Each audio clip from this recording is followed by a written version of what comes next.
Austrumu Latvijas viedo tehnoloģiju un pētniecības centra Altup industriālais parks Locikos šobrīd ir viens no iespaidīgākajiem Latgalē un arī visā Latvijā. Tuvojoties ēkas būvniecības noslēgumam šī gada izskaņā, telpām tiek meklēti nomnieki. Šobrīd tiek būvēts vienīgais šāda tipa industriālais parks visā Latgalē, austrumu pierobežā, un tad, kad mēs runājam par depopulāciju, mums ir vienlaicīgi jārūpējas par to, lai mūsu cilvēkiem būtu jaunas darba vietas. Šī ir unikāla iespēja gan vietējiem, gan ārvalstu uzņēmumiem viedās specializācijas nozarēs izmantot industriālā parka priekšrocības. Gatavas telpas par simbolisku nomas maksu – 1,03 eiro par kvadrātmetru mēnesī, vienlaikus izmantojot arī Latgales speciālās ekonomiskās zonas sniegtās nodokļu atlaides un atbalsta instrumentus. Ēka ir sadalīta 3 blokos, katrs no tiem vairāk nekā 3000 kvadrātmetru liels. Pirmkārt, tā ir atrašanās vieta, loģistika, pieejamie savienojamība gan ar pilsētu, gan arī ar galvenajiem valsts autoceļiem. Tie ir cilvēku resursi, kvalificēti darba spēks, arī ar inženieru tehniskajām zināšanām reģionā. Un arī Latgales speciālās ekonomiskās zonas priekšrocības un iespēja šeit paplašināties, jo teritorija ir liela. Te kopumā ir 200 hektāri, no tiem 50 hektāri ir tieši paredzēti industriālajām vajadzībām. Pilnīgi gatavs risinājums, kur tālāk var izvērtēt, kādi man strādās cilvēki, kas būs darba spēks, bet ir šodien pieejamas telpas, un tas ir viens no lielākajiem plusiem.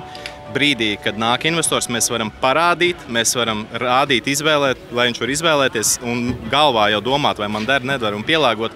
Nevis mums ir jārāda tukša vieta, kurā nākotnē kaut kas varētu būt.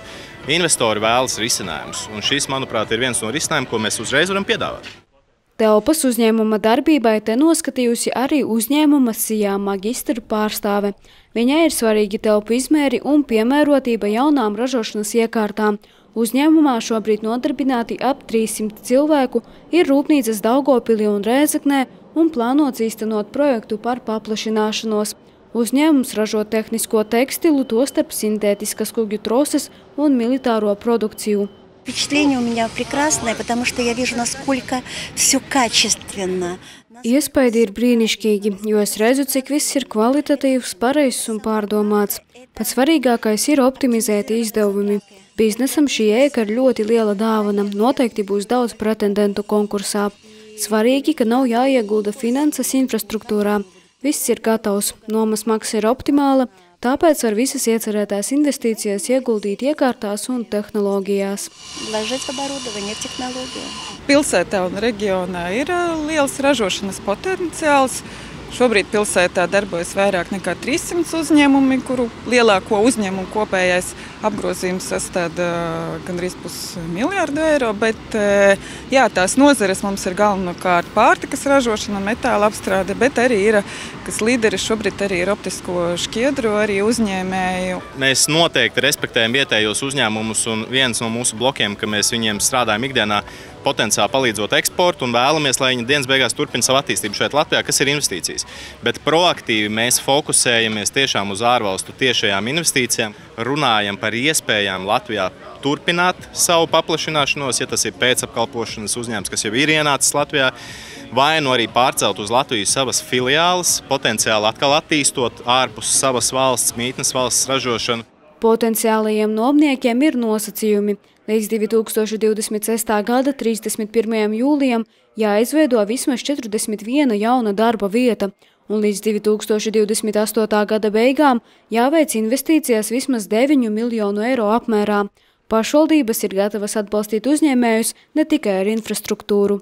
Gan Daugavpils, gan Augšdaugavas absolūts ir pienākums investoriem palīdzēt ne tikai ar infrastruktūru, ne tikai ar tiem šobrīd papildus labumiem, kur ir paredzēti Latgales speciālās ekonomiskās zonas ietvarā, bet arī nodrošināt, tā skaitā arī darbinieku plūsmu. Un šobrīd jūs arī novērojāt, no Daugavpils līdz Locikiem tiek izbūvēts veloceliņš, ceļš ir.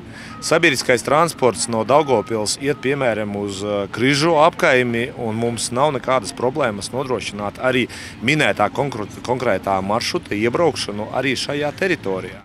Potenciālajiem nomniekiem izsolē jāpiesakās līdz šī gada 10. oktobrim. Pati izsole norisināsies jau 22. oktobrī Daugavpils pašvaldības konferenču zālē.